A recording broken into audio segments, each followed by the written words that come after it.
Deadbolt, Don Peoples. Let's talk about it.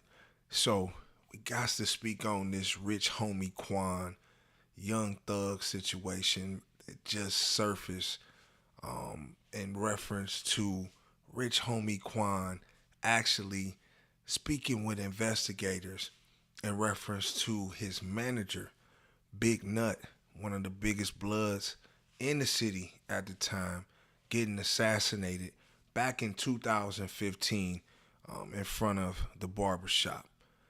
Let's speak on it. Now, I always wondered, from being on the outside looking in, why did Young Thug and Rich Homie Quan break up? And why did they stay broke up and never kind of reunited? Um, Doing research, and obviously shout out to the homie 1090 Jake, definitely dropped a bombshell on Rich Homie Quan speaking with investigators after Big Nut was assassinated. Now, allegedly, Big Nut has snitched on some of the guys in Sex Money Murder in reference to some other stuff that was going on in the street.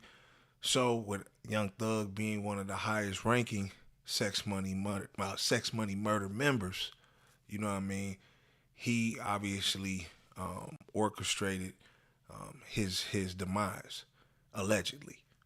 Um, this obviously splintered him and Rich Homie Quan because Rich Homie Quan being directly connected to Nut, um, and him having suspicions that Young Thug could have been behind this. Obviously, he couldn't rock with Homie no more, and this is ultimately what put the division in Atlanta between all these dudes, between Young Thug, between YFN, and between Rich Homie Quan. And this is why they don't rock, obviously, to this day.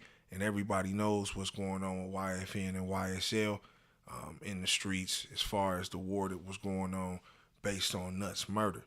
But never really hearing too much about Rich Homie Quan being as connected, though, and being, involved with speaking with investigators and all like that behind the scenes.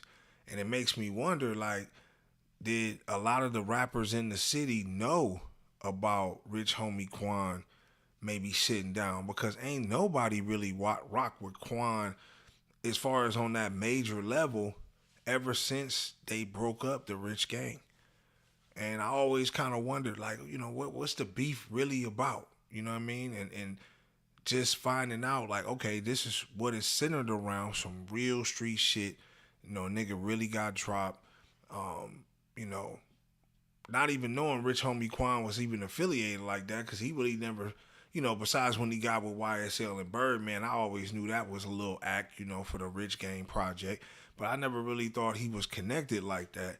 But comes to find out, he was right next to the situation. He was in the thick of things. You know what I mean? So with Nuts murder, this really divided the streets and also divided the rap game. The ones that rock with Thug, they obviously ain't rocking with Quan.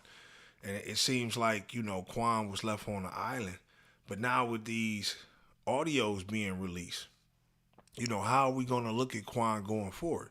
Are we looking at him like he was, a snitch? Because he, ultimately seems like to be one of the first major dominoes that they had on record speaking against the gang, speaking against Young Thug, and trying to, like, tie all the knots together. You feel what I'm saying? So it begs the question, was Rich Homie Quan looking to snitch on Thug? Was he looking to, get this evidence submitted, and for him, being on the witness list, would he have been called to speak? So it seems like Rich Homie Quan was in bed with him for a minute. Now, I mean, I ain't never really heard Rich Homie Quan spitting too much street shit, right? And that's why I said, and if y'all follow the live stream and stuff like that, I said, man, we need to find a way to separate the streets from hip hop, because at the end of the day, Rich Homie Quan, that was his man, that was his manager, that was one of his good friends. And, when your man is gunned down and you really not a street dude, you ain't really trying to take it to that level, what is your other recourse? And the recourse is for him to go sit down and have a couple words because they trying to figure out who took out Nut. But in this game, that they've all signed up for, regardless if you speak street or not, you next to the street dudes, you affiliated with them, you can't, sit down with law enforcement. So I really think this audio is ultimately gonna kill Rich Homie Quan's whatever career he would have had, being able to come back or whatever the case may be. I just don't see it happening now because that audio is now leaked. And I know the Atlanta DA, it's going to be hard for them to kind of get people to cooperate because a lot of their information is getting leaked. A lot of their witnesses, a lot of, stuff that shouldn't be out there is out there right now. So I don't understand how anybody would want to cooperate because you're signing your own death sentence.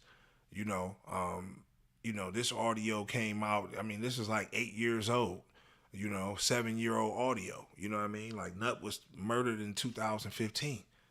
So for us to still hear this today, in the last few days, is just crazy to me. But yeah, I mean, with Rich Homie, man, I feel this is what ultimately split up Rich Gang and why we'll never see a Rich Gang album again with Rich Homie and Young Thug because it's real beef that's tied to this. Rich Homie Quan, being connected to Dude, I don't never see him being able to, sit and do a record with Young Thug, or it would have happened already. But I want y'all to get in the comment box, man. Let me know what y'all think, man. Do y'all feel like Rich Homie Quan was prepared to snitch and bring down the whole YSL? Do you think he was justified to do so when his manager, got assassinated? Also, his father's barbershop was shot up behind the situation. They was really coming at him and his family too. Was he in the right to come speak on that situation? Or should he have kept it G and just not said nothing and kept it all the way in the street? But I want y'all to get in the comment box and let me know what y'all think, man. Y'all like, comment, subscribe, hit the notification tab so y'all can tap in every time I drop a video. It's your boy Don Peoples, Deadbolt, gone.